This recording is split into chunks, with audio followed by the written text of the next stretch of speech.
I am Tanya, a growth marketer at Meritto. I welcome you all to this edition of Illuminate My Meritto. For those who don't know, Meritto, a de facto choice for all educational organizations, is the operating system transforming student recruitments and enrollments worldwide. Trusted by over 1,000 plus education organizations, from edtech companies to higher education organizations, Meritto streamlines processes for sales, marketing, admission, finance, and operation teams. With its powerful yet user friendly solutions, Meritto empowers 1 billion student engagements annually, processing 100 million inquiries and managing 5 million applications on average. Illuminate by Meritto is a series of live webinars where we bring you the latest insights, best practices, and technology on everything about student recruitments and enrollments. We host expert speakers from Meritto alongside international guests, offering unparalleled expertise in the education landscape. And today we have Professor Dr. Denny, a distinguished dean and professor of School of Engineering and Technology at Sunway University, Malaysia. With a wealth of expertise in chemical engineering and sustainable technologies, he's a prolific researcher with over 200 papers and an impressive H index of 41. Renowned for his contributions to optimizing the palm oil industry and energy management, Professor Denny is a trailblazer shaping the future of engineering and innovation in Sunway University, Malaysia, and beyond. We welcome you, Professor Denny. Thank you very much. Nice meeting everyone here. I'm sure Professor Denny has a lot to share with us about Sunway University and himself. But before that, let me give our audience a brief introduction about what Sunway University is about. So, situated in the vibrant heart of Malaysia, Sunway University stands as a beacon of academic excellence, offering a dynamic learning environment where innovation and tradition converge. With a commitment to nurturing well-rounded individuals, they empower students with world-class education, cutting-edge research opportunities, and a vibrant campus life. Their collaboration with other universities ensures international standards, while their dedication to empowering community drives them forward.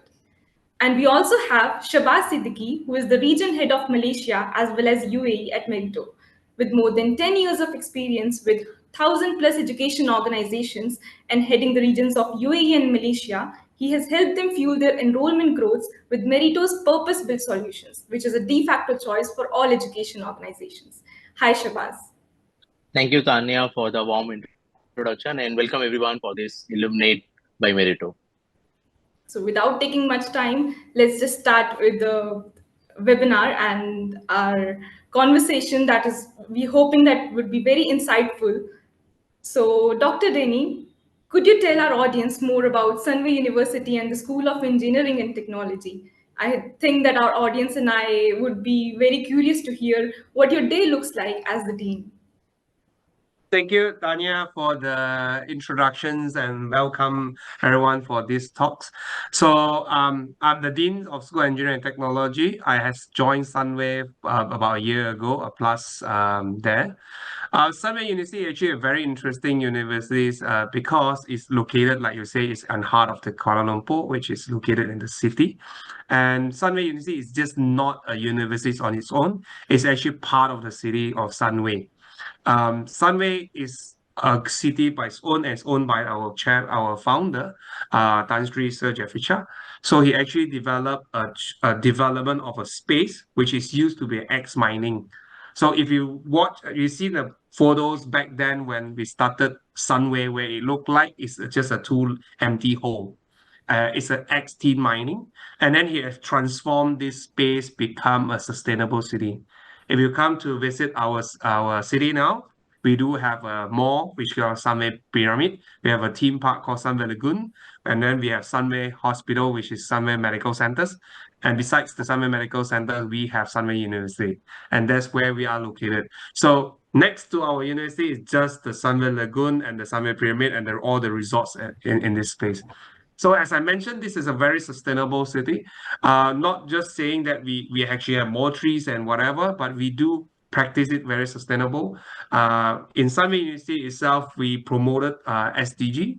We are actually housing the Asia Pacific headquarters of the Sustainable Network under the UN SDG. We do a lot of initiatives. For example, this year we are launching 3 campaigns to just promoting sustainability within our own ecosystems or our society. Number one, we want to reduce the energy consumptions for our own building. And I was appointed as the chair and the lead for this project to look at the reviewing all the energy systems, as well, particularly on the chiller system in the university, and then to reduce the energy consumption, electricity consumptions, to ensure the air conditioning system work very perfect so that it will be more efficient, reductions of energy consumptions. We also promoting less sugar, less oil, and less salt. This is also for the healthcare that we are promoting for the university. Besides, we also ban all the single-use plastic within the university and working through all our vendors who want to supply food into the university. We're trying to do that. So we trying to enculture the whole culture for the Sunway University for our community that we have to live sustainability and so on and so forth. So this is part of the university. And as the Dean of School of Engineering, like you hear just now, we are not just doing the normal routine as the dean, which taking care of all my operation of the school, but I also doing research because I enjoy doing my research. I also enjoy doing teaching, so therefore I still involve myself in teaching. Besides, I also taking leads of some of the university projects that we are lead to do, ensuring that we share our knowledge, we apply our knowledge into practical applications. As I mentioned also currently, because we are developing the School of Engineering and Technology, we are currently also looking at how building a new buildings for our own schools. It's going to be a 7-story high building. We are actually pitching into a net zero building for the group. So it will be a new building that we can develop towards net zero. We're going to deploy all the research output from all the researchers from the schools and from the whole universities to ensure that we're able to demonstrate all the research work that we have done into practical. That sounds very fascinating, sir. I definitely look forward to visiting Sunway University in the near future. Thank you. Now, for our audiences who are watching this live webinar or the recorded version of the session and are not in Malaysia, could you share what the Malaysian education landscape is like? Like, how are the student preferences and priorities when it comes to education, and how educational organizations like yours work to meet these expectations? All right. In Malaysia, generally our education can be, particularly I would say, highlight into the higher educations. We can divide it generally into public university as well as the private streams. Public university, normally they are funded by the government, and therefore most of the facilities and the resources are through directly from the universities. For the private stream, normally they operate in a model that we will recruit students as part of it. And Sunway is the private university, we part of the private university. However, private university, we also divided into different type of private university. We do have some government links and so on and so forth. But Sunway University is the university that we are not for profit. Although just now you hear that we have an entire group under the Sunway group, we are the only identity within the group not for profit. Therefore, all the fees that we collected from the students are actually going back to the bursary, to the foundation. We call it Jeffrey Star Foundation. It's actually sit under the foundations. And then the foundation will be giving out back scholarship to the students. Therefore, when you come to Sunway, one thing that you may notice that we're offering a lot of type of scholarships. We're covering from excellence, which is academically, you are doing very well in your we call it A-level, O-levels, right? You do a straight A's and then you get a lot of scholarships. Besides, we also offering some kind of a music scholarships for the people who are very good in music, and then sports scholarships. These are all the scholarships that we offer, and we want to nurture the people who are really good, and they can choose any course that they want to do. Even the sports, they can choose any. They can do engineering, they can do computing. I do have one national athlete in my school. He's actually a table tennis player, so he's still doing computing degree with us in the schools. Besides, we also doing research and development.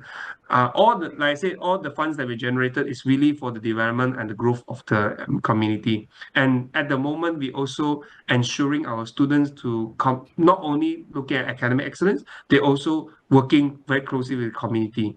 We have one project that we have looking at urban poor. particularly nearby Sunway city. We have about 2 kilometers away from our city. They're actually a very, I would say, populated with a house of maybe 10 people to 16 people in a single small flat house. These are the urban poor that we are collaborating. We are bringing our students to there to collaborate and create awareness so that our students not only knowing academically, but they also can see the reality of the people who are living in those areas. So we're gonna hopefully we get with the projects that we do with them, we get uplifting the lifestyle they have. So as a whole in education in Malaysia, we are different, I would say, and in terms of not providing the traditional educations, but we also provide opportunity for our students to see and to work with the community, to outreach to them and deploy their knowledge to those people, even they were just a students. That's interesting.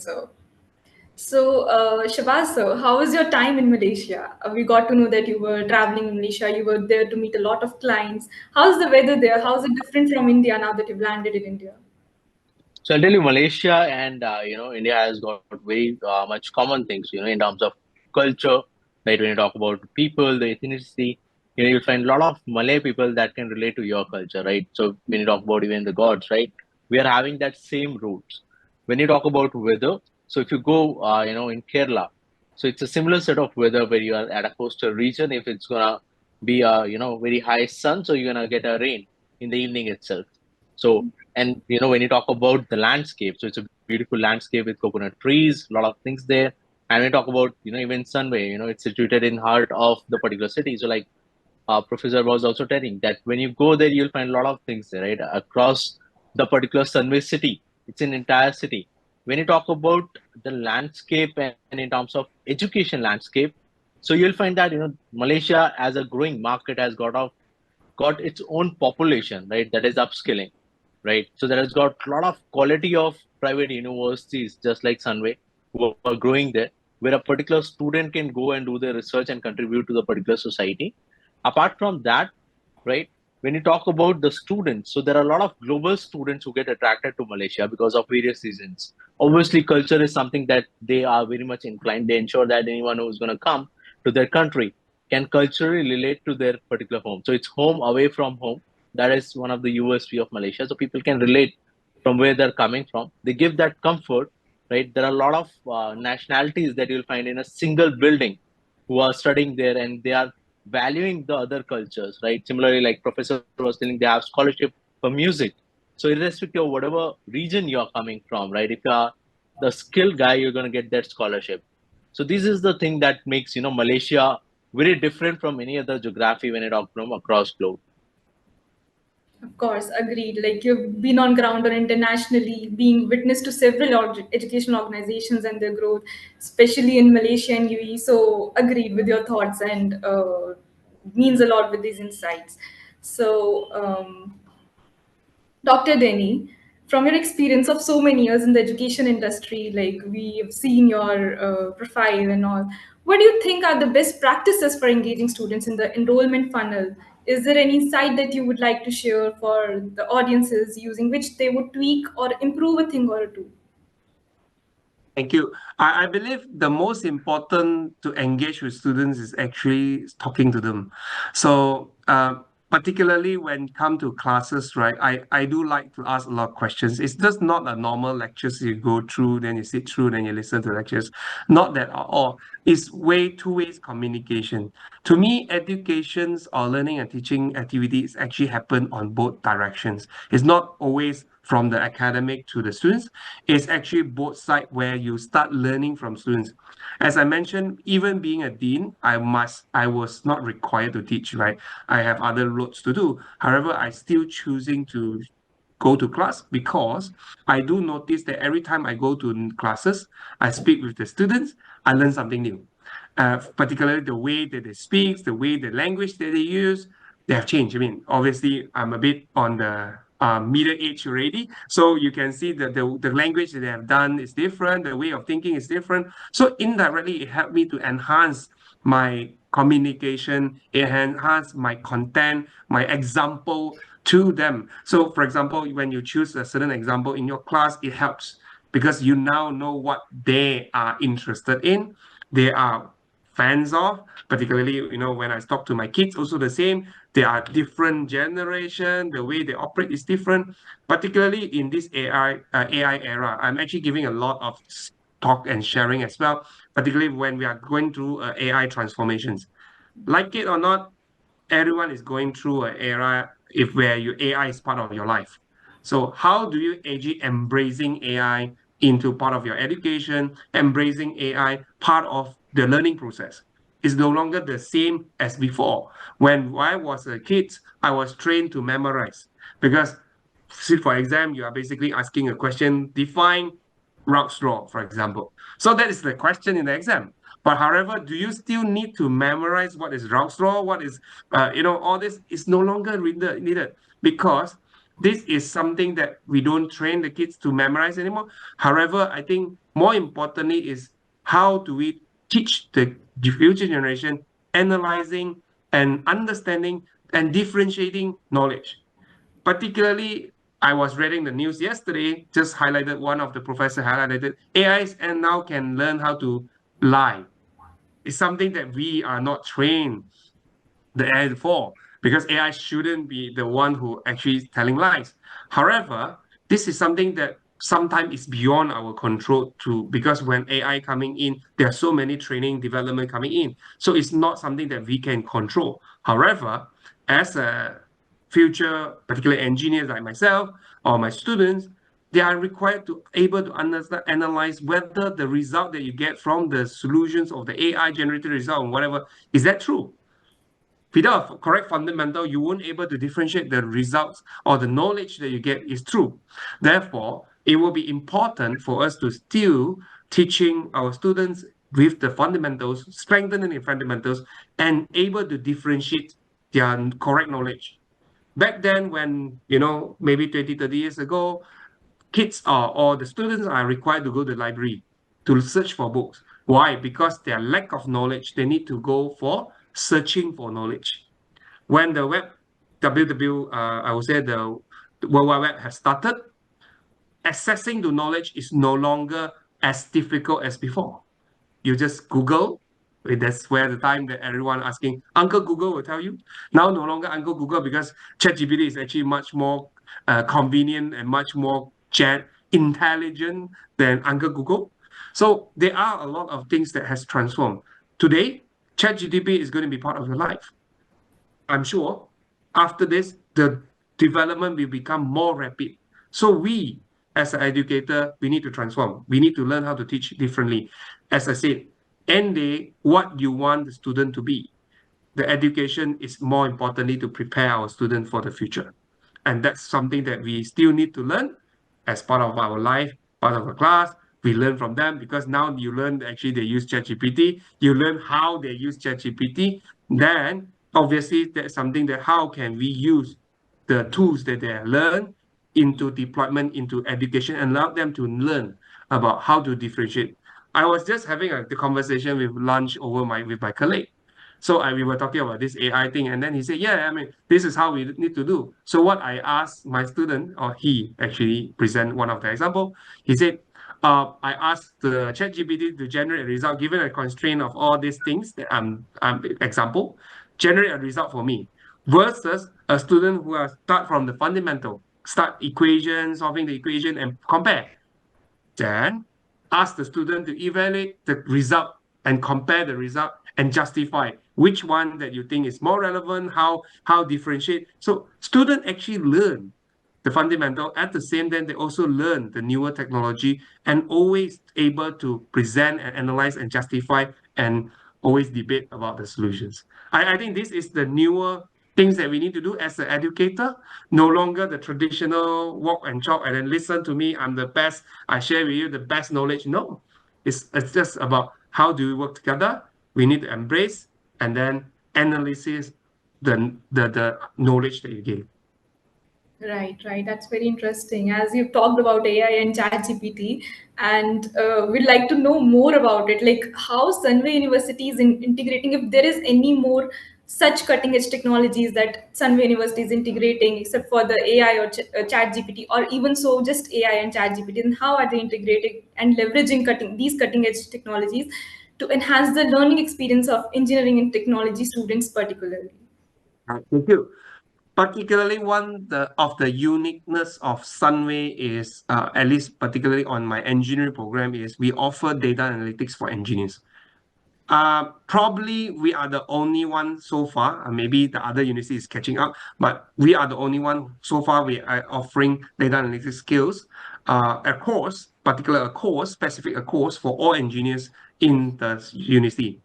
Why? I actually have the strength of both schools because I do taking care of engineering at the same time also computing. It sits under the School of Engineering and Technology. That's why I have experts on both worlds so that they can collaborate and then they work out and develop a course, particularly like I said, data analytics. Data analytics is become a skill. Today is a professional skill. A lot of people actually go through a Master of Data Science, Master of Data Analytics so that they learn the skill sets. However, in the future, 10 years, 5 years down the road, this skill will no longer a professional course. Just like when I was a kid, we have to go through a training of using Microsoft Word. When I finish my Microsoft Word course, I actually get a very nice certificate framed, said, now you are certified, you are a professional Microsoft user. So basically what you learn is copy and paste, format your fonts, word processing, like then. Today, my kids, she was 7 years old back then. She know how to type, and then she can actually do word processing much better than I am. And it's a skill that no longer is a professional skill. That's why same goes to data analytics in the future. It's going to be part of the things that they need to do. It's part of the skill that we expect everyone to do. Just like presentation, right? Back then, we need to learn how to do Microsoft PowerPoint. Now, all kids are required, know how to do. They even can do a very nice video presentation and whatever. So, like I said, all this has transformed. Same go to the analytics. We were able to process the data. We can use the data that do predictions. I had a conversation with one of the industry players, which is Petronas, one of the mega oil and gas company in the country, in Malaysia, as well as in the regions. So one of the engineer we were talking about, also a webinar that we had, right, to discuss about what are the future career of chemical engineering, because I'm a chemical engineer, right? So she highlighted particularly one of the issues. Currently, we have data analytics, we have data scientists processing all the data, we have engineers, but then they need someone in the middle ground to learn on both worlds so that they can able to process the data and transform into action, which is engineering, representing what it means. For example, if your temperature is rising, so this is the data I'm going to predict when the temperature is rising. What you need to do as an engineer, you need to able to interpret back the data you process or the data you mine into actions. So this is something that gaps in the moment, and she actually did a master course to learn about that, and now she can actually play a very important role. To her, if something she actually branded is called digital engineering. How do we actually digitize engineering and translating the engineering data sets into data science, data analytics, and then go back into the control and predictive? This is something happening. I just finished a conversation with a group of industry people. They're also talking about the same thing where they use AI to do predictive control, and this is all data analytics. As an engineer, traditionally, you don't teach students on that. Therefore, students want to learn about that. Therefore, in Sunway, we actually equip our students with the latest technology, and we always see things beyond, preparing our students for the future. And that's what we need to do. Besides, sustainability is the DNA of Sunway. We have to ensure that we teach sustainability and sustainable engineering design to our students, not just purely using engineering or we call it economic model, which is the traditional model, which is ROI as the cost factors as the main objective. Then you follow through with your we call it environmental assessment, psychosocial assessment. That's the steps. So you prioritize economic first. In Sunway, we're actually asking students, no, you don't only prioritize econs, we also prioritize others simultaneously. Therefore, we create a sustainable engineering design curriculum to really applying this kind of concept to students. Do not only design something based on cost, but also design values-based approach. Look at society, look at people, look at the habitat, look at the animal, look at the environment simultaneously. Because you don't want to create something that's going to destroy the world or destroy the biodiversity, because economically that's the cheapest to do, but you are losing more values in your biodiversity in the future. So this is the concept that we are going to embrace and allowing our students to learn so that they will know what to do, the right things in the future. Very well said. Thank you so much for your insights. So, Shaba sir, as sir has talked about AI and ChatGPT, and these are the best practices that they're also integrating such cutting edge technologies in Sunway University as well. So, I would like to know, according to you, from coming from your experience, what are the best practices to engage students in the enrollment funnel that you think that you would like to share with the audiences? Sure. Before I answer that question, I'll tell you, like Professor Denny was also telling that now new skills are coming up, right? So the first thing that the student gets attracted is, what is the new thing that I'm learning from a particular university? Are they incorporating the new courses? Like you gave a very right example for AI engineering, right? So if the student can see that you are incorporating new technologies like ChatGPT and these other things in courses, that makes him more inclined towards a particular course, which is more practical, right, where he can apply the particular thing in the industry, and ultimately he has to contribute to the society, which is very much important, right, keeping the sustainability in mind. When you talk from Malaysian lens, right, so what I've seen in terms of private universities, that the population ratio of Malaysian students versus international students is 40 to 60, right? And Professor Danny can probably correct me if I'm wrong, right? I'm taking an average aggregate, right, specific for the university which are providing multiple courses, which includes engineering, management, right, data sciences, and they're also providing certifications. So 40% of Malay students are going to be there, right, which are your local students, right? And 60% of students are coming from across globe. So when you talk about leveraging a technology in terms of attracting a particular student to your particular university, the first obviously are your core values that a particular university is going to provide in terms of value proposition for a particular student, right? That includes what is the quality of education. Obviously, from a student lens, I'm going to judge a university from what are the affiliations, what are the rankings, right? What are the global tie-ups, right? So, for example, what is the QS ranking? Where does they lie in terms of Malaysian quality ranking, right? What are the affiliations that I've got from Malaysian, education institution bodies, right? And what are the global tie-ups so that they can get a global exposure as well, so that they can compete with the world, population in terms of whatever skill set they are having. When it comes to technology in terms of attracting students, so one thing that I have seen, which is unique about Malaysia in terms of technology, is they ask a lot of students to come in open days, where they want the students to meet the professors, meet the teams. They even offer the students to stay in their university campuses for 1 week or for 10 days to attend some of the lectures, to see how the particular community is getting built up, to understand whether they'll be comfortable, whether the value proposition that they're seeking is going to be there or not. So, in terms of attracting international students, in terms of leveraging the technology, obviously they use quite technologies like in terms of an advanced CRM, where they can have the funnel. They can invite the students to come attend some of the webinars, or let's say if they cannot come physically, if they're coming physically, they leverage the technology where a student can come, they can have a better induction, they can be welcomed, they can be trained, what they have to use in terms of the smallest of the things, in terms of how they can get the food, right? To the time they can, see what are the things, right? Food of their, local home, feeling belonged, how they can come to a lecture. They're giving the flexibility that even you can attend the lecture online as well, even if you're not well. So those are the, in terms of technology that Malaysian universities typically use. The first is obviously having a better funnel in terms of having a advanced CRM through which they can make the student feel connected to the particular university, right? Keeping in mind from where the student is coming from, whether it's a local student or international student, can we communicate with the particular student in their local, language? Can the student feel belong?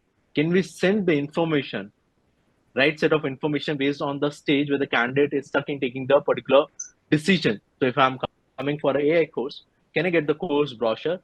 And can I personalize the brochure based on different geography? If an African student is coming, can he see the students who have already pursued from Africa this particular course? Can we make it more hyper personalized and related to them? Can we showcase them what we have produced in terms of output, right? Who all have pursued this course, what they have contributed to the society, right? That is also an important thing. So, in terms of technology, obviously, Malaysian universities like to use the advanced CRM systems so that they can capitalize on the funnel process and make it more hyper personalized for the particular student. So that's my take on how these particular universities are leveraging technology in terms of attracting the students. Very well said. I think this answer completely sums up and covers how the universities are even scaling, how you can scale your university through using the and integrating the technologies, and how you can attract and engage students. So thanks, sir. Dr. Denny, I'm sure our audience and I are very curious to hear some successful stories of Sunway University. So it would be great if you could discuss some successful examples of Sunway University partnering with any tech industries to improve research opportunities and career prospects for the students. Alright, okay. Obviously, Sunway University do partners with multiple universities, and just to share with you that Sunway being recognized by the Talent Bank, which is one of the independent body in the country, in the streak for 3 years down now, as the top employability university. So what it means by it actually voted by employer. More than 4,000 employers in the country was asked to nominate which graduates that you like the most from which university. And Sunway graduate is being recognized as the number one, and all disciplines are being ranked in that study. So it shows that the quality of our students. At the same time, our student life, just receiving an award last 2 weeks ago, during the Times Higher Education's Summit in Asia, and Sunway was the host at the time.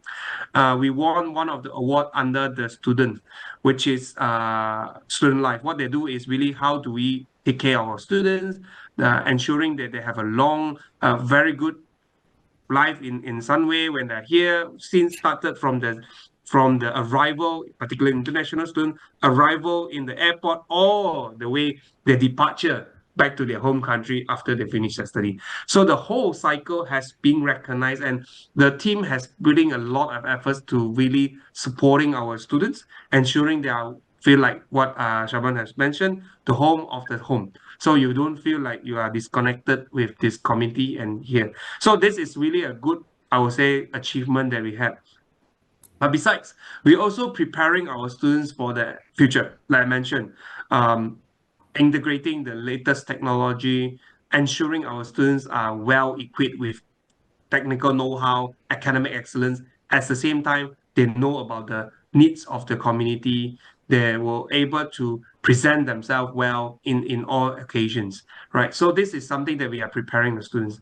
If you may notice that in Sunway, during the study in Sunway, they actually have to do extracurricular, particularly on how to write CV, how to then attend interview. So those are all the extra courses that they need to do beyond their academic excellence they do. Why we actually preparing this? Because we noted that we need to ensure our students, when they go out to the industry, they're actually able to present themselves and articulate themselves well. Therefore, presentation is a norm in the university, that we have to make sure the student actually present their work, talk to their student, group project, because group project is also extremely important. Why? Because they need to learn how to work with multiple people, different people from different backgrounds. You have not given a choice to choose who you want to work with, because sometimes the student will ask, sir, can I actually choose my own teammate? This is more convenient, so we can. I say, no, man. When you go out to work in the future, you have no choice to choose who you want to work with. Your boss, your colleague, you just join a company, you just have to adapt. And that is part of the life.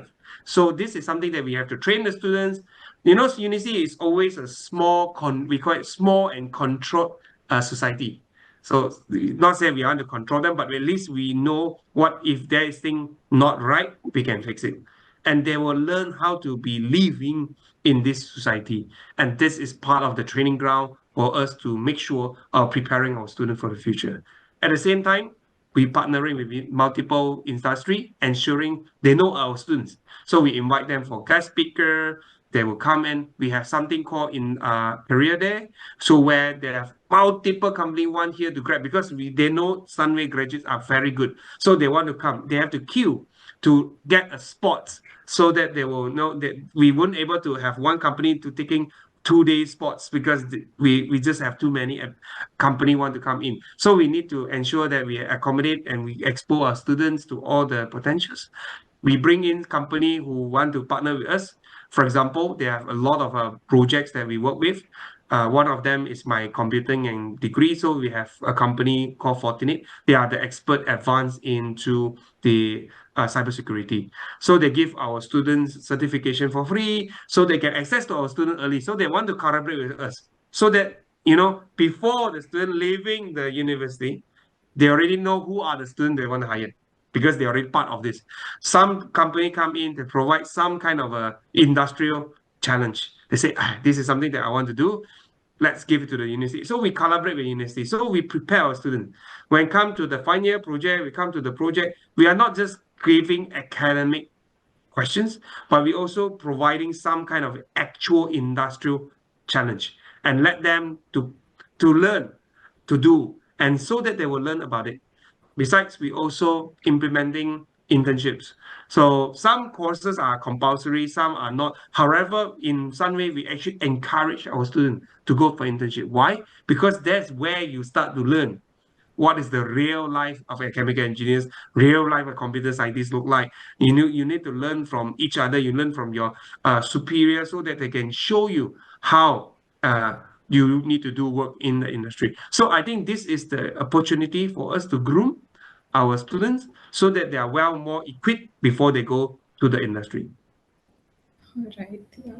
Sir, I'm just getting a bit curious here, and I have a question. As I was going through your profile, and as I also mentioned in your introduction, that you've written around more than 200 research papers and taking up so many roles, like I'm just getting a bit curious, like how do you manage and how's the growth journey of Sunway University under your leadership, and where do you see Sunway University in next 5 to 10 years? I mean, of course, scaling a university like Sunway must take a lot of effort. So I want to know what is it? All right, thank you. Yes, I think doing research, doing teaching is part of my hobby. So I don't take this as a job or, it's a work that I need to do. I need to go class. I was not interested. But to be frank, as a dean, I might not, I will, if I will request, I don't have to teach. I'm sure the HOD will not ask me to teach. However, I choose to teach because I believe teaching is part of academic. Research also, same though being academic, you need to do research, you need to publish paper. And that make me as a full rounded academic. And that's why I enjoy doing what I do. Having said that, how do we grow the university? Sunway has grown significantly in the last 3 years. When our president, who is Professor Popema, he actually transforming the whole the landscape of Sunway in the past 3 years. So we are now very focused on research, not just relying on one or two researchers, but then we have a lot of top researchers in the university. Just give you some stats. Some private university in the country, they have the whole university might have 8 or 6 or 4 top 2% researchers in the world. In my school itself, I have 14 of us are top 2% researchers. Fortunately, I'm one of them. So we can actually collaborate. So this allows us to create synergy because now you have a lot of top researchers. All of us are actually working together. We want to see projects so that we can deploy and ensuring creating impact. And that's how we can grow. Just now, you may heard me in the beginning of my talk is related on the net zero building. It is a project that I'm leading while developing the school because we need space for our students.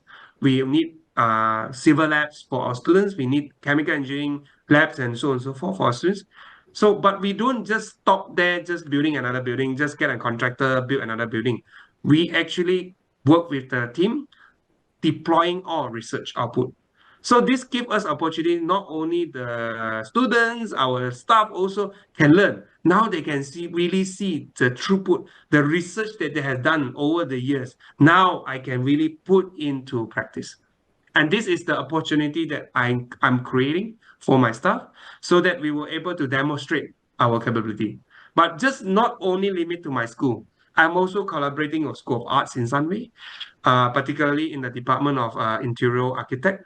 So we have, obviously, when you build building, you need interior architect in this. So I did throw a question to my staff, my colleague in the other school. I said, are you interested to take on the challenge to offer this space that we want to design to your students as a student project? Now, what we will do is we tell you this is what we want, you design. The one who are the best group who win or whatever that we selected, the best design that we want, I'm going to make sure we build this in our facility because regardless of what, I'm going to build that anyway. Now I'm giving this opportunity to my students. So students can eventually see their real throughput output in a building. And I'm sure they were proud of it. And at the same time, the university will be proud of our students because they can really not just in the drawing board, in the lab, you are seeing it the real things that you're going to deploy in the building. And that's how I'm going to grow my school. And I believe the university will continue to grow with the research capability and the strength and the talent that we have in the university. At the same time, we have a lot of opportunity collaborating with our partners. Like I said, because we are part of the group we have a lot of opportunity to work project with them. We have a lot of industry partners now coming in. Like for example, computing, we are working with Huawei, we are working with Google, with Amazon, anyone. We will work with them so that we will allow our students to expose to all the different identity and partners. Then we can, hopefully, our student will be the most employable students in the global, not only in Malaysia, but globally. Very, very, very fascinating. So thank you so much for sharing these insights.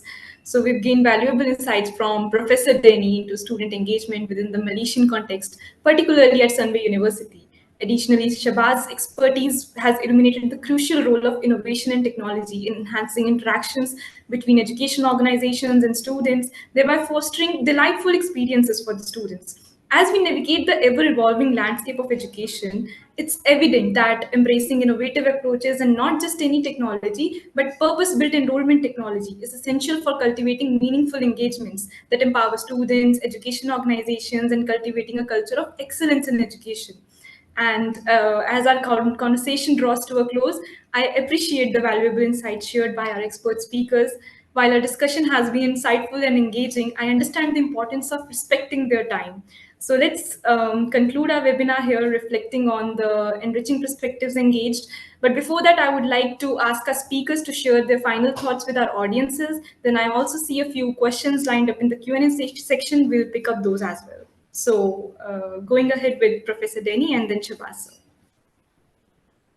Thank you. I think today's session is very interesting. I can see that we have a lot of discussions and sharing of my views on how can we grow the school as well as the education landscape in Malaysia, particularly in Sunway University. I always share this to whoever I spoke with, including when I talk to parents, kids, and whatever. If you have any question related to engineering or anything that you want to ask me, feel free to drop me an email. I'm someone that is Googleable, so I always use this word. My kids always say, "Yeah, you can Google me, your father in the Google." So you can type Denny Ng Sunway, it will pop up in the Google list. You can find my email there. Feel free to contact me directly. Drop me an email. Normally, I will do reply email. If you don't hear from me 3 days, normally the email has synced into my email list. So please send me a reminder. I will happy to talk to all of you. Besides, you can also add me in LinkedIn. You can find me, Denny Ng, in LinkedIn. I'm happy to chat with y'all in the LinkedIn for any conversations, anything you want, questions about Sunway, about Malaysian education. I'm happy to talk. Thank you. Thank you so much. Shabasa, over to you. Thank you, Tanya and Professor Denny, for this opportunity, first of all, and for our audience to joining in. I can see a lot of questions also coming in. So I'll maybe pick one of the questions to answer, right? So I can see a question that has been thrown: how can technology solve enrollment challenges for many stakeholders and keep them on the same page for enrollment process? I guess this will sum up, my bit in terms of technology and including pointers from Professor Denny. So when you talk about enrollment as a process, there are various stakeholders which are involved. The first thing that we do is sending communication to the particular students. So the first communication that goes to the particular candidate is from your website when they are putting up their inquiry. So the first thing that one should know is that, are we providing the right set and updated information? And as let's say if I'm someone who's taking care of website or I'm a marketer, I should know what is the perspective from academic point. So if I'm not consulting Dr. Danny, like what I should put on this particular course curriculum, or what set of information based on his or her experience I should share with the particular candidates, that I'll not be able to do that. So the first stakeholder that comes into picture is the students for whom we are doing this particular set of things. The next comes our counselors or esteemed professors who gives the guidance to the particular student. So it's important to have a tool that can let them know about the particular student. They can manage and guide them in a hyper personalized way, because every student who is coming to seek an admission in your university, they are seeking a different value proposition, even if they are coming for a same set of course for the same batch. So next is this. Third is giving them a platform where they can raise their queries, they can provide their valuable documents to you. You should provide them a streamlined or a seamless experience to go through the selection process if applicable. And then comes evaluation by the professor. So you should have a tool where professors can take their interviews, manage their scoring, give their valuable feedback, so that even if the student is not getting selected, he or she should get a feedback like what was the thing that I need to improve to get into a particular very niche set of universities. So when it comes to enrollment process, there are various stakeholders, which includes your students, your marketing team, your counseling team, and professors, and communication suite. So we have to include all these in a single platform that can provide 360-degree perspective to the particular stakeholders, and it can guide. Now we are talking about Chat GPT and we are talking about data science. So it's an era of data.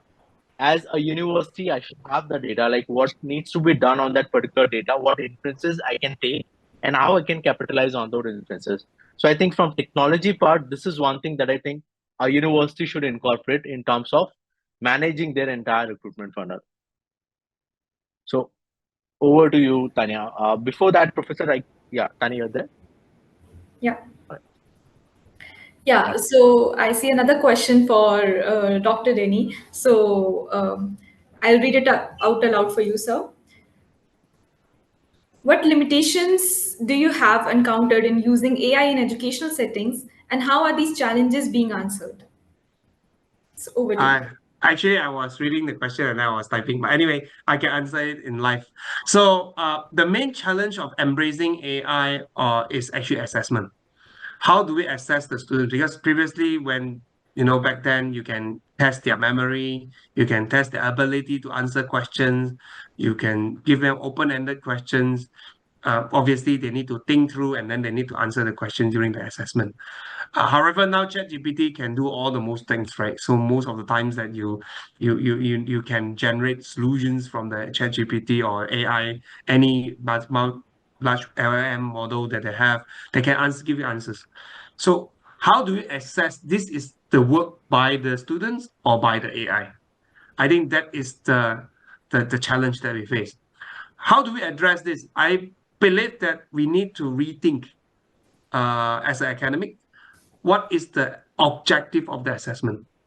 So the objective assessment is really not trying to understand, see whether your student understand the knowledge that they have been, or the question, I mean the challenge that you pose to them, whether they can articulate it in a way that this and that.